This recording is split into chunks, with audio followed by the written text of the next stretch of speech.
If Bach had ever written music for video games, I bet it would have sounded like this.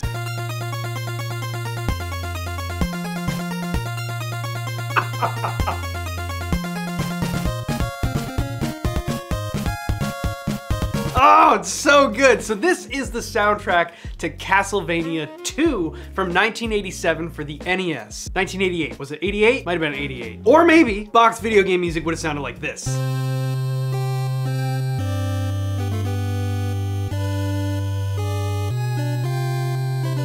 Oh!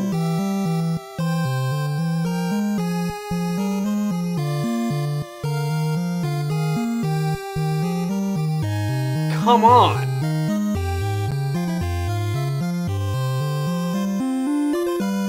Yeah, it would have sounded like that. The music of Castlevania paints the picture of the gothic horror setting in which it takes place. Specifically, literal Count Dracula's castle. And what better way to embody the character of Count Dracula's castle at night in the dark? Now, interestingly, the game in the setting of many of Dracula things actually took place in like the 1400s, and Bach wasn't born for another 200 years. So technically, is it the right music for the time period? No, but who cares? First of all, Bach is really just an influence on this. And how can you say no to a 1988 video game soundtrack for the NES that sounds like this?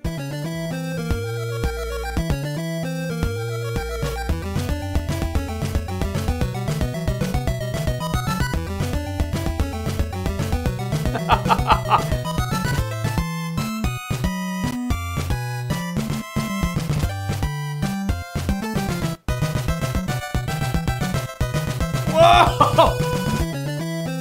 Now, of course, so far, we're really only talking about the music of Castlevania 2, but it's the entire series that has a lot of this influence. In fact, on the Game Boy version of Castlevania 2, there's a battle theme that is literally just actual Bach.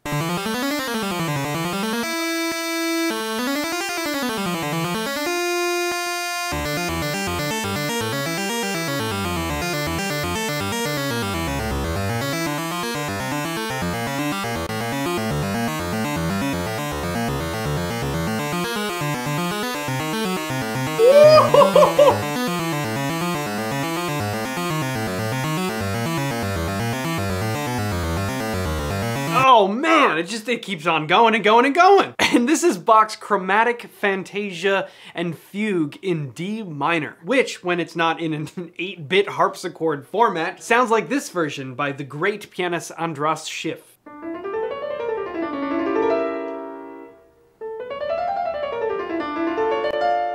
Check that out. I mean, come on. Listen to the difference between that.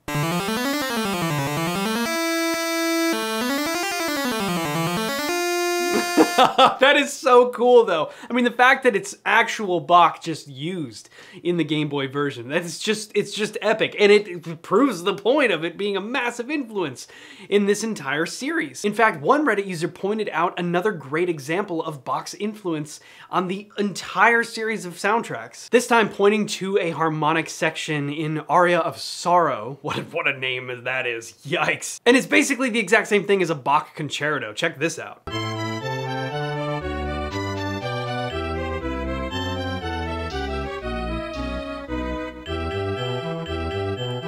Amazing, right? And then check this out.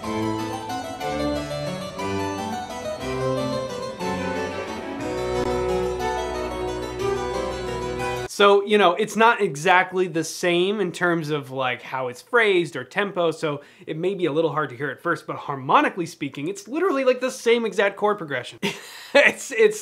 We might know it best as like the I Will Survive chord progression, right?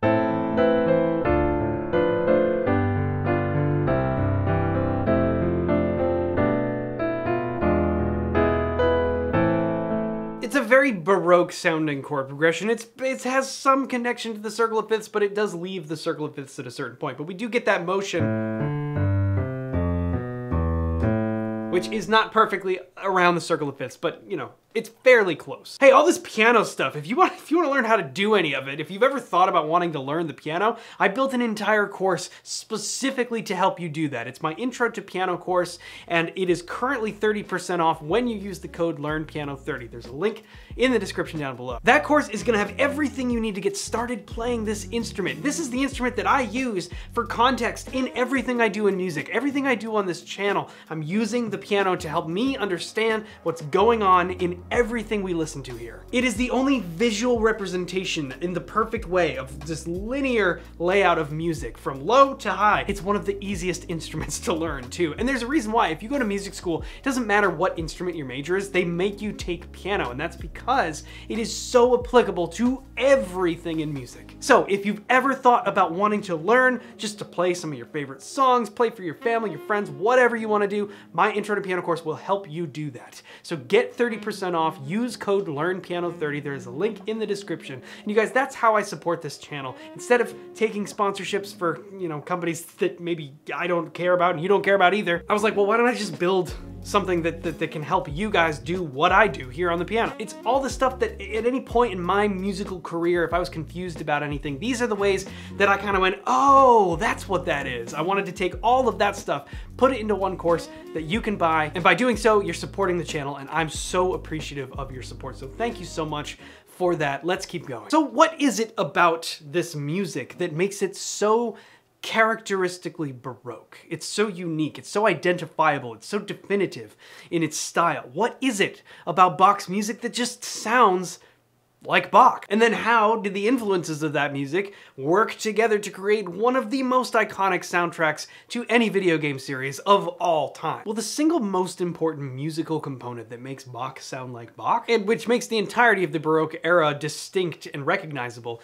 has to be counterpoint. Counterpoint is the art of creating melodic lines that are independent of each other, yet harmonically related. Here's what I mean. Let's take two simple lines. We could even just build them out of the first 5 notes of the C major scale, right? Right, we could have one line, honestly, we could have one line just go just like that, right? That would be a melody, right? 1, 2, 3, 4, 5, C through G, C, D, E, F, G. Okay, and then we could make another line out of those same 5 notes, but maybe down here, and we could maybe go like, what could we do? Maybe we could do that. That's a melody in and of itself, right? G, F, C, D, E. And we're gonna pair that with, and when we play the two together,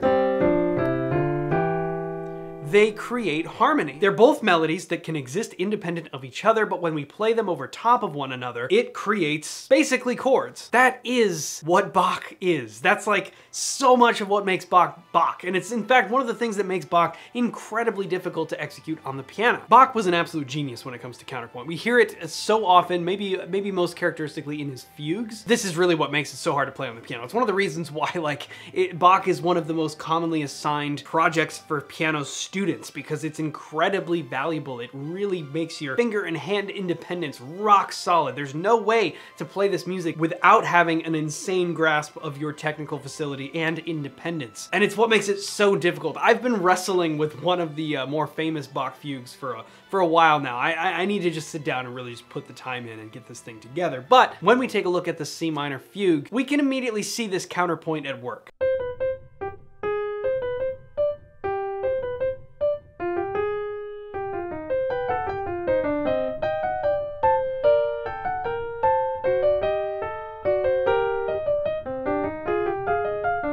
It is tough, and I haven't played it in quite a while. But when we look at this music, we can very clearly see the different ways that all of these melodies function independently from one another. One of the melodies that gets passed around a ton throughout this entire fugue is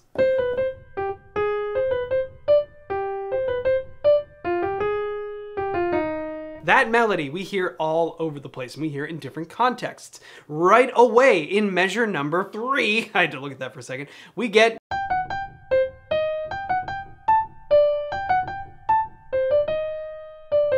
that's like another, it's not the same notes, but it's the same exact phrase, it's the same idea, melodic theme, it's just applied to slightly different notation, and yet again, moving right on, we hear it again.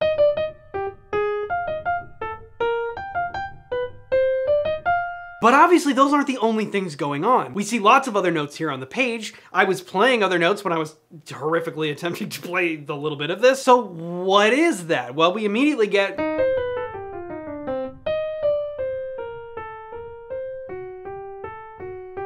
That is a melody that exists in and of itself. It doesn't need anything else. It's a great melody. It's beautifully written. But when we pair it with the other melodies going on top of it, we have the classic Bach sound. This is counterpoint.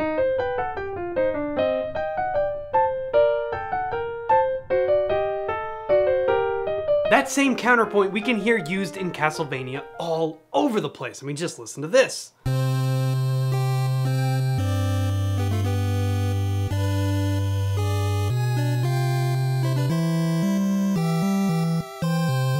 Listen to the bass motion.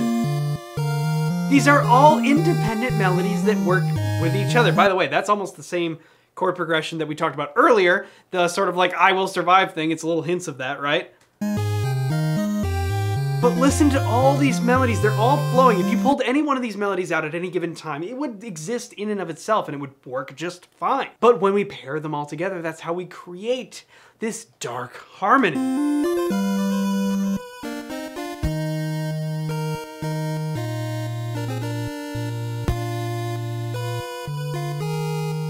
All the different melodies in the top and the very bottom and then in the middle, they're all flowing and intertwining, and they work together to give us the chord progression. We don't actually need to play a chord underneath our melody. That's not necessary. We can get that same harmonic implications by writing melodies that just intertwine at different points to create harmony. That's what counterpoint is. And in Castlevania, there are some themes that have stood the test of time that have been used in almost all of the games. And there have been, I think, more than like 30 installments of this. There are two that come to mind, the first of which appears in almost every single Castlevania game, and it's called Vampire Killer. And it started in the very first Castlevania all the way back in 1986. And that sounded like this.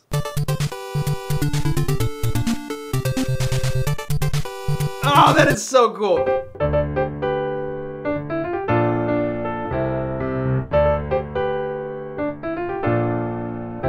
Yeah, and this one is less Bach influenced, right? But does it have any in there? Oh, there we go.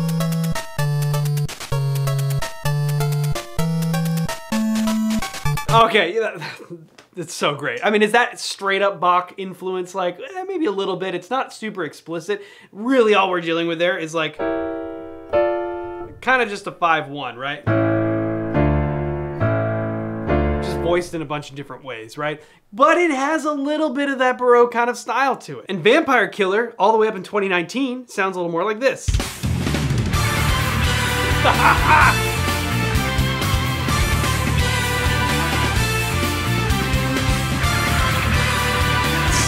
Sticking very true to the original.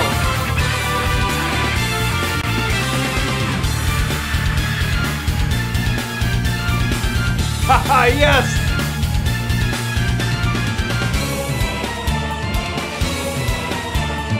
This is literally the same. I mean, it's the same. Yes, the instrumentation is different. Yes, it's a more modern application of it, but nothing about the melody or the harmony has changed from 1986, 87 to 2019. 40 years later. Why change what's already great? And of course, another one that we see in so many of the games, Bloody Tears.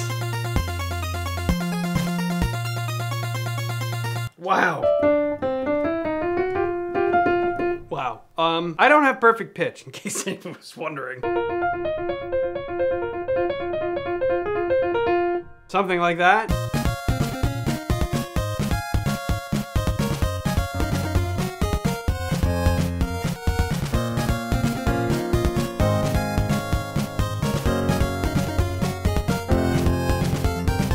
Yeah, ultra simple. B flat minor, A flat major, G flat major.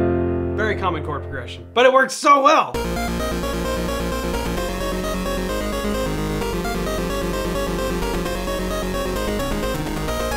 Whoa, wait a second, hold up.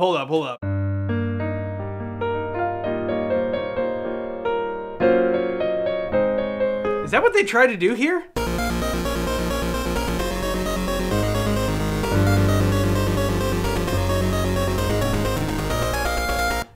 Sounds a lot like it for the original Game Boy. How sick is that? Instead of just going... They did this whole thing where they went B flat minor, and then G flat, except we do something really interesting. On the part where we're still on... There it is. On the part where we're doing that, we go... Check that out. It's like an E flat major chord, but I think we're using G in the bass. Which, it works here. And then let it drop down to G flat major, A flat major, B flat minor. And then we can just... Yeah! And then we're in. Woo! Wait a minute.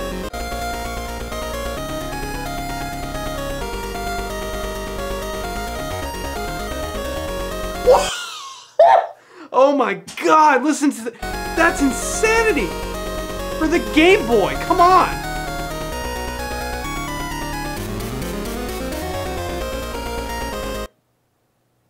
What? Yeah, oh, okay. Well, you know, it's just another example of how we take a single theme and we develop it over years and years and years, although this was only 10 years, the game's now 40 years old, all drawing from so many of those Baroque influences, Bach being obviously a staple of that. This, I'm convinced, is exactly what it would have sounded like if Bach had written video game music. But thankfully, we have this, and I would say this'll do just fine. That's gonna be all for today's video. Don't forget to use code LEARNPIANO30 at checkout when you check out the Intro to Piano course. That helps support the channel. I appreciate it so much.